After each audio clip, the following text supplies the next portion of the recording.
자, 오늘 사사기 마지막 강해입니다. 7번째 강해인데 사사기 21장 25절 한 절 말씀이에요. 참된 왕을 기다리며라는 제목으로 우리 말씀을 좀 나누겠습니다. 우리 함께 읽겠습니다. 시작.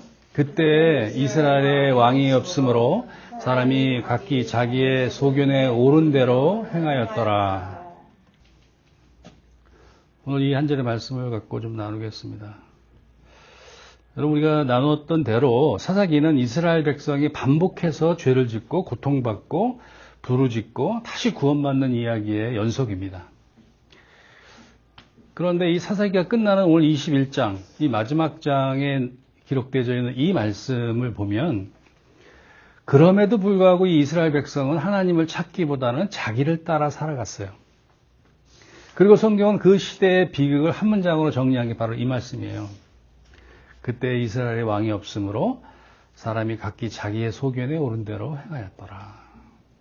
이 말씀은 단순히 이스라엘의 왕이 없었다라는 어떤 정치적인 지도자가 없었다라는 뜻만이 아니에요. 그러니까 하나님을 왕으로 인정하지 않았기 때문에 각 사람이 자기 자신을 왕으로 삼았다는 거예요. 이 사사기의 문제는 사람들이 아무 생각이 없이 살았다는 이야기가 아닙니다. 그들은 오히려 자기 생각이 옳다고 믿으며 살아갔어요. 그러니까 흐리멍텅하게 산 게 아니라, 아무 생각 없이 산 게 아니라 하나님보다 내가 왕이라는 확신을 갖고 살았다라는 거예요. 문제는 옳고 그름을 판단하는 기준이 하나님께 있는 게 아니라 자기의 생각과 자기의 마음에 있었다라는 거예요. 그게 문제였던 거예요. 그런데 오늘날 어떻습니까? 세상의 문화, 요즘의 문화도 우리가 이런 비슷한 말을 들려줘요. 네 마음이 원하는 대로 살아라. 네 생각이 맞으면 그게 진리야. 그렇게 얘기하잖아요. 그러나 사사기는 자기 마음을 왕으로 삼은 삶의 끝이 자유가 아니라 혼란이라는 걸 보여주는 거예요. 이 사사기의 이 내용은. 오늘 우리 함께 읽었던 이 사사기 21장 25절의 이 말씀은 사사기 전체를 해석하는 말씀이자 동시에 어떤 열쇠와 같은 말씀이에요.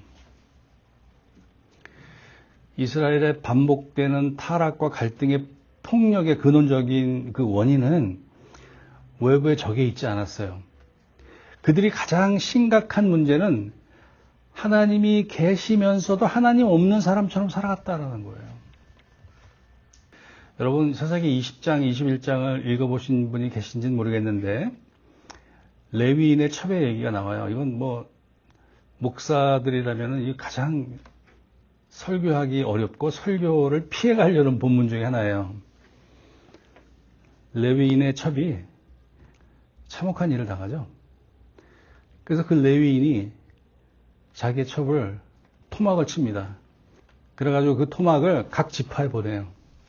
그래서 이 베냐민 지파를 나머지 11지파가 연합을 해가지고 이제 내전이 일어납니다. 그런 지경까지 이뤘어요. 이 사사기 마지막 부분을 보면. 그런데 거의 이제 멸망에 달하는 이 베냐민 지파를 11지파가 속으로 염려했어요. 이 11지파, 이 12지파 중에 하나인 이 베냐민 지파를 다 멸족시키면 어떻게 되느냐. 이 하나님의 지파인데. 그래서 다시 살려주려고 합니다. 살려주려고 하는데 이 레위인이 했던 것보다 더 폭력적으로 실로인 이 성막이 있는 그 실로 그 근처에서 처녀들을 납치합니다. 몇백 명을. 어떤 절기 때. 그래가지고 작은 폭력이 국가적인 폭력으로 변해요. 그래서 이스라엘이 완전히 영적으로 무너져 버렸습니다. 그러니까 폭력이 다시 그 폭력을, 더 큰 폭력을 불러왔다라는 거예요.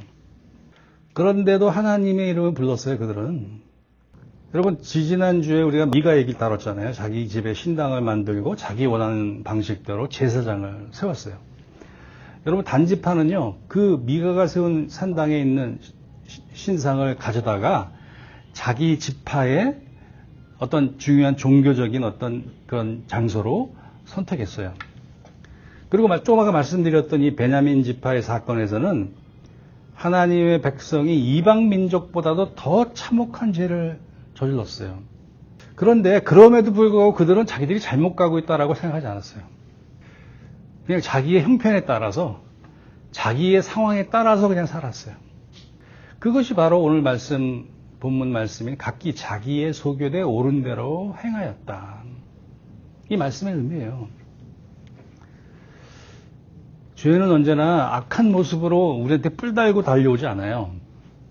이 죄는요, 때로는 굉장히 합리적인 것처럼 보여요. 합리적인 것처럼 보여요. 그걸 위장하고 있는 거죠. 그리고 가장 현실적인 방법인 것처럼 보여요. 그리고 나를 위한 선한 결정처럼 보입니다. 그런데 그런 하나님의 말씀에 벗어난 자기의 옳음, 자기의 정의는 결국 사람과의 관계, 공동체의 관계를 무너뜨려 버립니다. 우리가 하나님을 거부한다고 공개적으로 선언해야, 난 하나님 믿지 않습니다라고 해야 그게 하나님을 믿지 않는 사람이 아닌 거라는 거예요. 하나님의 뜻을 묻지 않고 내 판단의 기준으로, 내 삶의 기준으로 삼을 때 자기를, 그 사람들은 이미 자기의 왕의 자리에 앉아 있는 거예요. 자신의 왕의 자리에. 그러니까 입술로는 하나님을 믿으면서 자신들의 삶에는 내가 왕이 되는 것처럼, 될 수 있다는 것처럼 생각하면서 사는 거예요. 그런데 오늘 그 본문의 이 한 절의 말씀이 자세히 읽어보고 몇 번 제가 계속해서 묵상을 해보니까 이런 질문이 저한테 생겼어요. 이스라엘의 왕이 있었다면 이 혼란이 끝나지 않았을까? 이스라엘의 왕이 있었으면 혼란이 끝났을까? 일말의 기대를 할 수 있는 그 지점이죠. 그런데 이 성경은 이 사사기를 기록한 의도는 뭐냐면, 한 왕을 세운다고 해서 모든 인간의 문제가 해결되지 않는다고 말하고 있는 거예요. 이스라엘은 실제적으로 이 사사기가 끝난 이후에 이 사무엘 제사장에게 다른 나라들처럼 자신들을 다스릴 왕을 세워달라고 사무엘에게 요청했잖아요, 백성들이. 근데 하나님께서 그거를 어떻게 생각하셨을까? 하나님 입장에서는 굉장히 서운하셨을 것 같아요. 내가 왕인데, 하나님, 왕이라고 굳이 이야기 안 해도 천지를 지으신 창조주이신데, 당연히 왕이시잖아요. 왕이 뭡니까? 모든 권세를 한 손에 가지고 있고, 모든 것을 다스리는 게 왕이잖아요. 세상의 관점에서 봤을 때. 하나님은 진정한 왕이셨어요. 그런데 하나님께서는 그 사무엘에게 요구했던 이스라엘 백성들의 그 마음의 태도, 하나님을 왕으로 섬기지 않으려는 마음이 있다는 걸 하나님이 알고 있었어요. 그러니까 하나님이 얼마나 서운하시고 배신감을 느끼셨을까.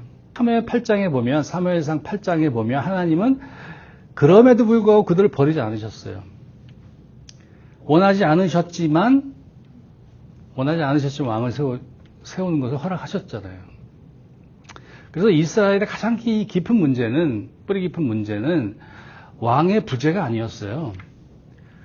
그러니까 왕이 없어서 그들이 갖고 있는 영적인 문제가 있었다라는 게 아니라 하나님을 왕으로 인정하지 않는 마음 때문에 그들이 그렇게 타락하고 영적으로 황폐해졌다라는 거죠.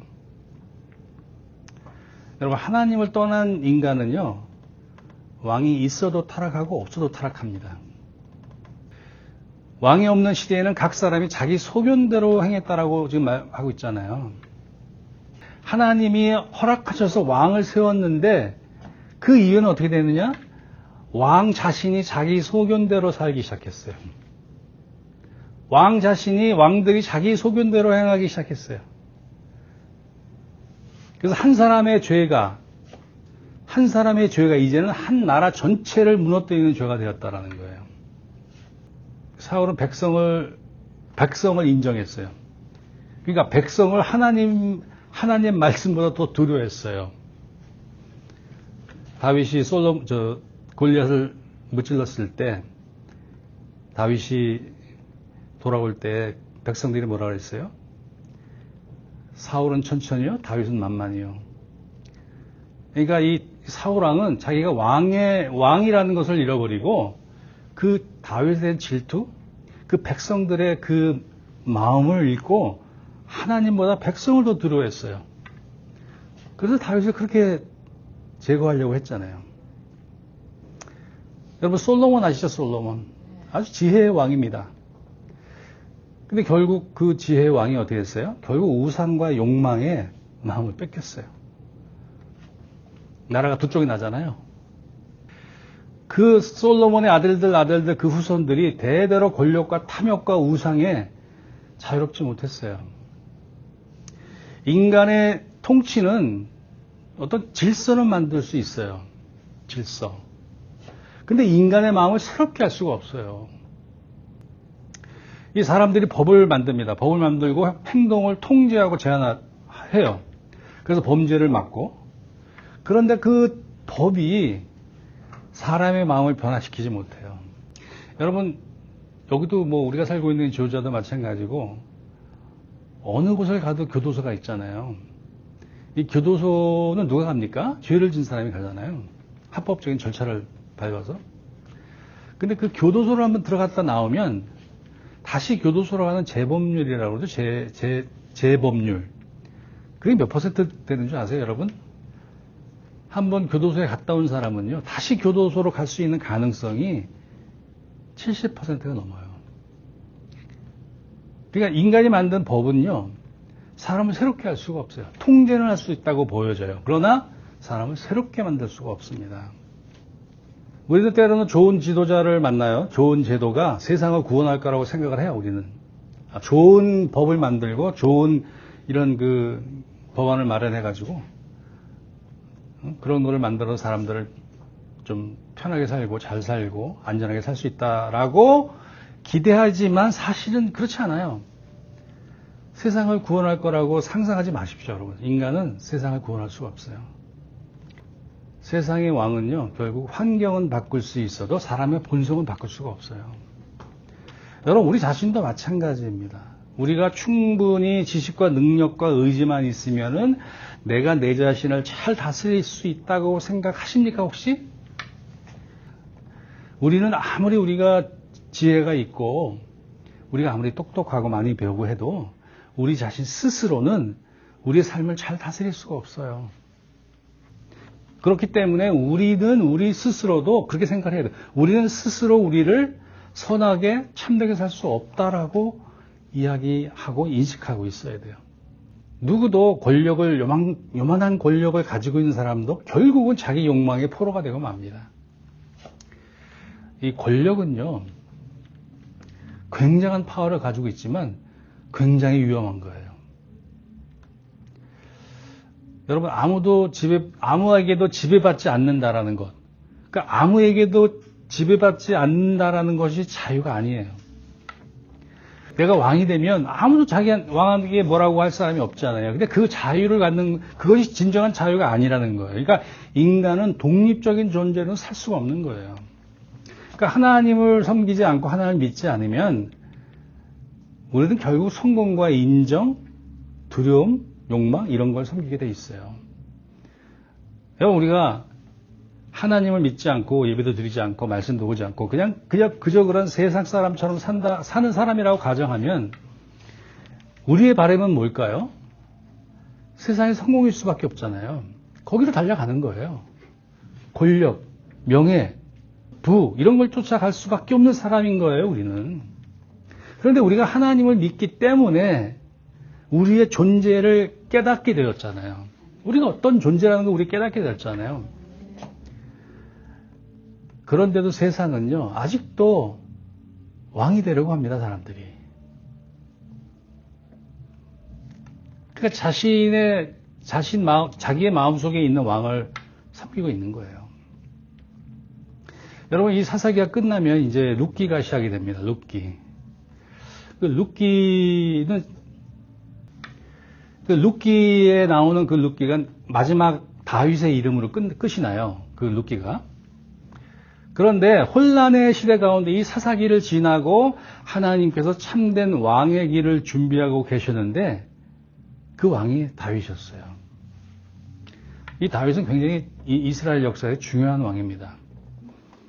이 나라가 이제 이스라엘의 부족, 12지파를 중심으로 부족 국가에서 이제 국가가 되는 거예요. 국가. 통합이 돼서 통일왕국을 이루면서 그 통일된 이스라엘의 첫 번째 왕이 다윗인 거예요. 하나님께 마음이 합했다. 합한 왕으로 부름받았어요. 흩어진 백성을 모았습니다. 다윗이. 그래서 이스라엘의 새로운 소망을 보여주기 시작합니다. 그리고 하나님께서 사무엘하 7장에 보면 다윗의 후손을 통해서 영원한 나라와 왕위를 세우시겠다고 약속하셨어요. 다윗의 집과 나라와 왕위가 이제 하나님 앞에서 영원히 견고하게 될 것이다 라고 말씀하셨어요. 이 약속은 다윗이 한 사람의 통치를 뛰어넘어서 이제는 장차 오실 영원한 왕을 보게 합니다. 근데 우리가 알다시피 이 다윗 왕도요, 완전한 왕은 아니었어요. 하나님의 은혜를 경험했지만 욕망 앞에서 무너졌었어요. 이 다윗조차도 백성을 죄에서 구원할 왕은 아니었어요. 다윗 왕이 위대합니다. 그러나 백성들을 죄에서 구원할 왕은 아니었다라는 거예요. 다윗 왕의 약속은 완성이 아니라 하나님 언약의 그냥 표지판이에요. 표지판. 우리 운전하다 보면 표지판 보여요. 아, 요리 가시오, 조리 가시오, 스탑하시오. 빨간불, 파란불, 노란불. 이게 표지판이잖아요. 다윗은 어떤 지표였어요, 지표. 그 지표가 뭐냐? 예수님이 오실 것을 나타내는 그냥 표지판이었다라는 거예요. 그래서 마태복음에 보면 이제 예수님의 계보가 나오잖아요, 족보. 그 뭐라고 돼 있어요? 아브라함과 다윗의 자손 예수 그리스도의 계보라. 이렇게 시작을 해요. 그러니까 이 마태는 뭐냐면 이 예수님이 다윗을 통해서 약속하셨던 완전한 구원의 왕으로 오신다고 선포하고 있는 거예요. 이 마태는 1장 1절에서. 그러니까 예수님은 우연히 다윗의 가문에서 태어난 게 아니에요. 다 그 하나님의 예언 가운데 이루어져서 그 계보를 타고 태어나신 분이라는 거예요. 그러니까 모든 왕들이 다 실패하고 모든 왕들이, 모든 왕은 아니지만 중간중간 요시아 왕 같은 정말 백성을 사랑하고 하나님의 말씀을 사랑했던 왕도 있었지만 거의 대부분의 왕이 타락하고 우상을 섬겼었잖아요. 그래서 이제 사사기의 마지막에 남겨진 왕에 대한 갈망, 이 왕에 대한 갈망이 그때 이스라엘의 왕이 없으므로, 이 왕이 없다는 것이 어떤 권력 잡은 왕이 아니고 자신들을 구원할 왕을 이야기하는 거예요. 그렇기 때문에 이 사사기의 맨 마지막 이 말씀이 어떤 이 땅에 정말 참된 왕에 대한 그런 어떤 희망이 그냥 어둠 속에서 얇은 빛처럼 느껴지지 않으세요? 사사기에서 말하고 있는 이스라엘 왕이 없다라는 그 말, 그 뉘앙스, 그 말씀의 그 기저에는, 그 깊이 안에 있는 말씀의 뜻은 진정한 왕을 보내주시겠다는 하나님의 뜻이 아주 어둠 속에서 얇은 신라 같은 빛이 들어오는 같은 것을 느끼실 수 있습니까, 여러분? 여러분, 마태복음 보면, 요한복음에 보면 예수님께서 잡히셔서 이 빌라도 앞에 섭니다. 네가 왕이냐? 이렇게 물어봐요. 그러니까 예수님이 뭐라고 그랬냐면은 네 말과 같이 내가 왕이다. 자신이 왕이라는 것을 이 세상의 왕 앞에서 말씀하십니다. 그러니까 자신이 분명히 왕이라는, 이 온 땅을 구원할 왕이라는 것을 이 세상의 왕 앞에서 선포하신 거예요. 그런데 이 예수님의 왕권은 세상의 왕권과 완전히 달랐어요. 세상의 왕들은 자기 왕권을 도전하는 사람들을 다 처단하고 죽이고 숙청해야 자기의 왕권을 유지했잖아요. 그런데 예수님은 자기를 희생하셨어요. 이 세상의 왕권을 잡은 사람들은 칼을 휘두릅니다. 자기를 지키려고, 자기의 왕권을 지키려고. 그런데 예수님은 십자가로 죄와 죽음의 권세를 무너뜨리셨어요. 예수님은 십자가에서 자기 자신을 내어줌으로 죽음과 권세를 무너뜨렸다라는 거예요. 예수님의 머리에는 이 세상의 권력을 상징하는 황금 면류관이 아니라 가시면류관이 쓰여졌었어요. 예수님의 손에는요, 세상을 호령하는 통치가 있지 않고 예수님의 손은 희생의 흔적인 이 못자국이 새겨졌어요. 그분의 왕자는 화려한 궁궐이 아니라 피 흘리는 십자가였어요. 이 사사기 백성들은 각기 자기의 소견대로 행했어요. 그런데 오직 한 사람 예수님은 끝까지 하나님의 말씀에 순종했어요. 왜 그렇죠? 우리의 죄 때문이잖아요. 그런데 예수님은 끝까지 하나님을 순종했다라는 거예요. 그 성경을 관통하는 여러분이 이 예수님의 어떤 의미를 여러분들이 좀 마음속에 새기시기 바랍니다. 아담과 하와도 하나님을 거부했어요. 이스라엘 민족 우상을 섬겼어요. 하나님을 떠났어요. 예수님이 태어나셨던 그때에도 이스라엘 사람들은 어땠어요? 예수님을 왕이라 여겼죠. 왕이 칠 줄 되셔야 된다고 생각을 했고 왕으로 생각을 했어요. 그런데 하나님은 그런 사람들의 기대를 저버리시고 십자가에서 죽으셨어요. 자기가 죽기까지. 그런데 죽으셨는데 부활하셨잖아요. 빌립보서 2장에 보면은 예수님께서 죽기까지 복종하셨으므로 하나님께서 그를 지극히 높이셨다 이렇게 말씀하고 있어요. 그래서 하나님께서는 이 예수님의 이름을 모든 이름 위에 뛰어난 이름이라고 말씀하셨어요. 이 땅에 예수님이 다시 재림하시면 이 땅의 모든 무릎이 예수님 이름 앞에 무릎을 꿇을 것입니다. 그리고 모든 입이 예수님을 그리스도라고 시인하게 될 거예요. 그런데 그날이 오지는 않았지만 우리는 그리스도라고 이미 고백한 사람들이잖아요, 여러분들. 그래서 예수님은 언젠가 왕이 되실 분이 아니고 이미 부활하시고 이미 온 땅을 다스리는 왕이신 거예요. 세상 권세가 아무리 강해 보여도요, 역사의 마지막은 예수 그리스도께 속해 있는 거예요. 여러분 믿으시기 바랍니다. 그리스도의 나라는 이미 시작되었고 그분이 이제 다시 오시면 완성이 돼요. 이제 천지를 창조하신 하나님께서 말씀으로 천지를 창조하신 것처럼 예수님이 다시 오시면 모든 걸 새롭게 하실 거예요. 모든 것을 새롭게 하실 거예요. 그래서 이 그리스도의 나라, 이 하나님의 나라는 예수님이 오시면 그때 완전하게 드러나게 되는 거예요. 그래서 우리는 믿음으로 사는 거예요. 그래서 그것을 믿고 믿음으로 사는 거예요. 오늘 이 한 절의 말씀은 어떻게 보면 한탄스럽고 하나님의 어떤 한숨, 하나님의 개탄스러운 그런 마음, 그런 실망스러운 마음인 것처럼 느껴지지만 이 문장은 동시에 우리의 오늘 설교의 제목처럼 참된 왕이 오셔야 한다는 것은 깊은 갈망이 있는 거예요. 진짜 이 땅에 참된 왕, 그 왕을 갈망하는 그 마음이 여기 담겨 있어요. 이 말씀에. 말씀드린 대로 하나님 언약대로 다윗의 자손 예수께서 이 땅에 오셨어요. 그 예수님이 십자가의 부활, 죄의 죽음을 이기시고 이제 영원한 하나님의 나라를 세우셨어요. 돌아보아야 할 우리의 마음은 우리의 삶의 중심에 누가 앉아 있냐는 거예요.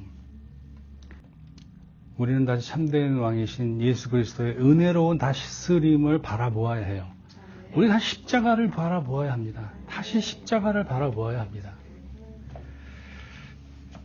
그러니까 우리가 왕이신 예수님의 은혜 안에서 참된 자유와 평화를 누리기를 십자가를 바라보시면서 여러분 그 평화, 자유 모든 것을 누리는 여러분 모두가 되시길 예수님의 이름으로 축원합니다. 사랑과 은혜가 풍성하신 하나님 아버지, 오늘 사사기 7번째 강의가 끝나는 날입니다. 사사기 말씀을 통해서 우리 마음의 왕자에 누가 앉아 있는지를 돌아보게 하시니 감사합니다. 입술로는 주님을 믿는다 하면서도 내 생각과 내 감정과 내 욕망에 따라 살아왔던 우리의 죄를 용서하여 주시옵소서. 우리의 소견이 아니라 하나님의 말씀을 삶의 참된 기준으로 삼게 하시옵소서. 죄와 죽음을 이기고 부활하신 예수 그리스도께서 우리의 유일한 주님이시며 영원한 왕이심을 믿습니다. 우리의 삶과 가정과 교회를 말씀과 성령으로 다스려 주시옵소서. 우리가 넘어질 때마다 십자가의 은혜로 다시 세워 주시옵소서. 죄와 두려움과 욕망의 지배에서 자유롭게 하시옵소서. 혼란한 세상 속에서도 예수 그리스도께서 왕이심을 사랑과 진리로 증거하게 하시옵소서. 참된 자유와 평안은 오직 예수님의 선하신 다스림 안에 있음을 믿습니다. 우리의 왕 되신 예수님을 더욱 사랑하며 그분의 나라와 그의 의를 바라보며 살아가게 하시옵소서. 이제는 우리를 살리신 십자가에 자신을 내어주시고 죄와 죽음을 이기시고 부활하셔서 영원한 왕 되신 우리 예수 그리스도의 은혜와 우리를 자녀 삼아주시고 끝까지 우리를 사랑하시는 하나님 아버지의 크신 사랑과 우리를 늘 새롭게 하시며 말씀 앞에 순종하게 하시는 성령의 교통하심이 내가 주인 삼았던 그 모든 것을 내려놓고 예수 그리스도를 참된 왕으로 모시며 예수 그리스도의 은혜로운 다스림 안에서 참된 자유와 평안을 누리는 그런 소망을 갖는 모든 성도들과 그들의 가정과 일터와 그들의 자녀들과 섬기는 교회 위에 이제부터 영원토록 함께 하시기를 간절한 마음으로 축원하옵나이다. 아멘.